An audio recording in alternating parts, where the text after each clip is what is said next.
नमस्कार साथियों, स्वागत है आप सभी का फिर से बिंदास स्टडी यूट्यूब चैनल पर। और मैं सौरभ आप सभी का स्वागत करता हूं अपनी एक और नई इंफॉर्मेटिव वीडियो में।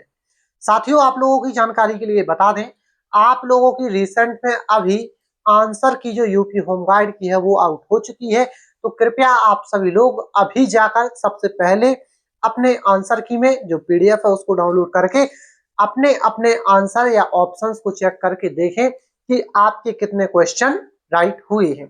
साथियों, आप लोगों की जानकारी के लिए बता दें, अभी जो यूपीएसआई की फर्स्ट मेरिट उठी है उसके अनुसार जो बच्चे अभी परेशान है उस मेरिट को देखकर, तो जैसे ही यूपी कांस्टेबल की अभी आंसर की आई है और जैसे ही बच्चों ने देखा तैसे ही मैसेज आना शुरू हो चुके हैं, भैया हम तो केवल 35-40 पर ही अटक चुके हैं। कोई बोल रहा है भैया हम तो केवल 40 से ऊपर हमारा स्कोर हो ही नहीं रहा है। और कई ऐसे भी साथी हैं जिनकी 45 और 55 तक भी पहुंच चुके हैं। और कई ऐसे भी साथी हैं जो अभी 30-35 के समथिंग में रुके हुए हैं। कितने में? लगभग 30 से 35 के समथिंग में रुके हुए हैं। सभी साथियों को फिर से कट ऑफ की जानकारी चाहिए। तो साथियों देखो, कट ऑफ अभी निश्चित कर पाना मुश्किल है। आप लोगों का या तो सारे बच्चों का डाटा हमारे पास होता तो हम पूरी की पूरी कट ऑफ डिस्कस कर पाते। अभी अप्रोक्सीमेट जितनी कट ऑफ मुझे उचित लगी थी मैंने आपको इस वीडियो के पहले आपको जानकारी दे दी थी। इतनी आप लोगों को जानकारी भी होगी। और कुछ साथी परेशान हो रहे थे, भैया क्या यूपीएसआई जैसा हाल फिर से होगा, क्या यहाँ पर भी यूपीएसआई जैसा हाल होगा? तो साथियों, मैं आपकी जानकारी के लिए बता दूं कि यूपीएसआई का पेपर जो था वो बहुत इजी लेवल का था, बहुत इजी पेपर था। इसलिए बच्चों ने वहां लगभग 90 से 95% तक पेपर को अटेम्प्ट कर पाए थे। लेकिन आपका जो यूपी होमगार्ड का पेपर है ये बहुत ही टफ पेपर रहा है। ना जाने एग्जामिनर ने क्या मूड बनाकर इस पेपर को बनाया था। इसमें कोई एग्जाम में मेंटेन ही कुछ लेवल को ही मेंटेन नहीं किया गया था। तो आपका ये पेपर बहुत ही टफ था। तो यहाँ पर बच्चे 40 से 50% के बीच में ही इस पेपर को अटेम्प्ट कर पाए हैं। हालांकि उन्होंने अटेम्प्ट सारा किया है, लेकिन जो उनके एग्जैक्ट राइट क्वेश्चन मिल रहे हैं वो 30 से 40 नंबर ही कर रहे हैं। ठीक है, सॉरी, 40 से 50 नंबर के बीच में ही वो नंबर निकल रहे हैं। तो बिल्कुल भी परेशान होने की जरूरत नहीं है। जो बच्चा अभी 30 से और लगभग ये समझिए कि जो बच्चा अभी 30 से और 50 नंबर के बीच में है, ठीक है, जो 30 से ऊपर है, सपोज कीजिए यदि कोई 80 का बच्चा है और उसके 30 नंबर है, तो मेरा उससे कहना है भाई आप रनिंग की तैयारी कर दो। हो सकता है आपका नंबर आए और आपको जब ये कट ऑफ लगे आपको शायद रनिंग करने का टाइम ना मिले। तो आप लोग अपनी तैयारी अभी से, ये एससी वाला बच्चा जिसके 30 नंबर भी है, क्या जाता है सुबह से उठना है, 1 घंटे की रनिंग ही तो करनी है।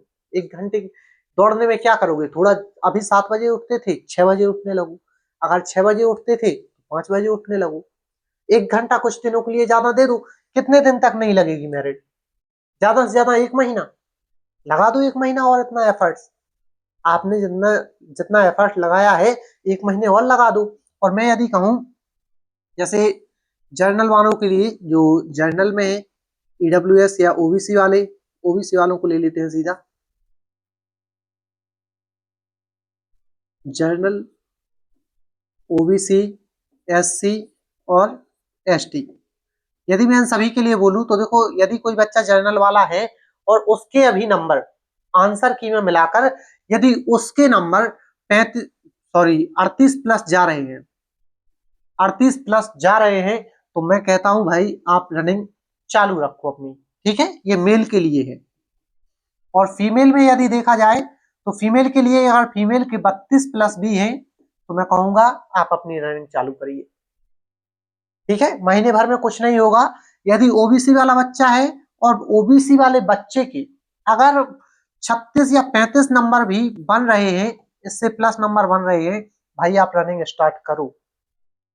ठीक है, आप रनिंग को स्टार्ट कर दो, कुछ नहीं होगा। क्योंकि भर्ती यहाँ पर लगभग 40,000 है, ये भी देखिए 41,000 पद है होमगार्ड में। और जो यूपीएसआई में पद थे वो 4,500 पद थे। ठीक है, ये पद है यूपीएसआई के और ये है होमगार्ड की। तो यहाँ पर मेरिट मुझे लगता है बहुत कम जाएगी। और यदि आप सोचो आसपास रहे मेरिट के और आपने रनिंग स्टार्ट ना की, किन्हीं कारणों बस आप रनिंग से बाहर हो गए, तो बहुत दर्द होगा। मैं कहता हूं, इतने आप लोग कह रहे होंगे भैया इतनी कम कट ऑफ जा ही नहीं सकती। मैं मानता हूं जाए या ना जाए, लेकिन आप लोगों को 10 दिन दौड़ने से क्या इफेक्ट पड़ता है, कोई नुकसान होगा कुछ? अगर कुछ नुकसान नहीं हो रहा है तो चालू कर दो। और पहली बात जाएगी इतनी, क्योंकि जीएस है, सबके अटेम्प्ट नहीं हुए हैं उतने अच्छे, ठीक है। और यदि हम एससी और एसटी वालों की देखें, यहाँ पर फीमेल्स की देखें, तो फीमेल्स के पास अगर 30 नंबर भी यहाँ पर ओबीसी में आ रहे हैं तो आप अपनी रनिंग को स्टार्ट कर सकते हैं, ठीक है। और इसके बाद में यदि हम एससी वालों को देखें, जो एससी वाले हमारे साथी रहे हैं, यदि एससी वाले साथी जो हैं उनके यदि नंबर 33 भी आ रहे हैं तो वो रनिंग स्टार्ट कर दें। और यदि यहीं पर फीमेल्स में देखें तो 28-29 वाले भी रनिंग को स्टार्ट कर सकते हैं फीमेल्स में। और एससी वाले, अगर एसटी में किसी मेल की कट ऑफ, मेल के नंबर आप ये समझिए कि 31-32 नंबर आ रहे हैं, 31 या 32 नंबर, तो हमारे ख्याल से आप रनिंग को स्टार्ट कर दीजिए, ठीक है। 31-32 नंबर आ रहे हैं तो आप रनिंग को स्टार्ट कर दीजिए। ऐसे ही फीमेल में अगर आपके 27-28 नंबर आ रहे हैं तो आप रनिंग स्टार्ट कर दीजिए, ठीक है। 10-15 दिन आप रनिंग करेंगे, कोई दिक्कत वाली बात नहीं है। तब तक एक लिस्ट आ जाएगी, उसमें उस पीडीएफ में आपका नाम होगा तो ठीक है, वरना 10 दिन आपको एक्स्ट्रा मेहनत करने से कोई नुकसान नहीं होने वाला है, समझ रहे हैं आप। और इसके साथ जो यूपीएसआई, जिन लोगों ने यूपी होमगार्ड का पेपर दिया था, उन लोगों ने यूपी पुलिस का भी फॉर्म भरा होगा, उन्हें यूपी पुलिस का भी एग्जाम देना है। तो उन सभी साथियों से कहना है कि अभी जो साथी आपके यूपीएसआई से बाहर हुए हैं, उन सभी साथियों को यूपी पुलिस के ऊपर टूटना है।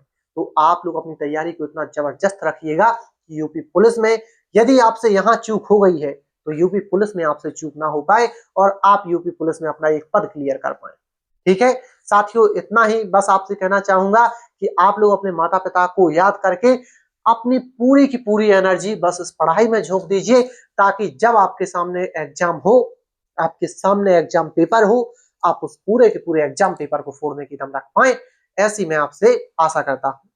साथियों, बस अब जैसे ही कोई नई इंफॉर्मेशन आपके सामने आएगी, जो मेडिकल की जो कट ऑफ लग के आएगी, उसका भी जो कट ऑफ बन के आएगी उसकी मैं इंफॉर्मेशन आपको दे दूंगा, उचित समय पर दे दूंगा। जैसे ही आने दो बस, क्या आपका स्कोर कार्ड बनेगा, क्या आपको नॉर्मलाइजेशन मिलेगा, ये सारी की सारी चीजें डिस्कस हो जाएंगी।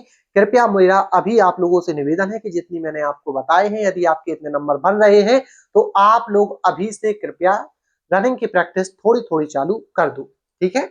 आपका आया नहीं आया कोई बात नहीं है, नहीं आएगा तो आप नुकसान में नहीं हो, और आएगा तो आप फायदे में जाओगे, ठीक है। तो मिलेंगे आपसे फिर किसी अगले इंफॉर्मेटिव वीडियो में। तब तक के लिए जय हिंद, जय भारत। और वीडियो को लाइक करके चैनल को सब्सक्राइब कर लेना याद से, ताकि आपके पास इंफॉर्मेटिव वीडियो की नोटिफिकेशन सबसे पहले आ सके।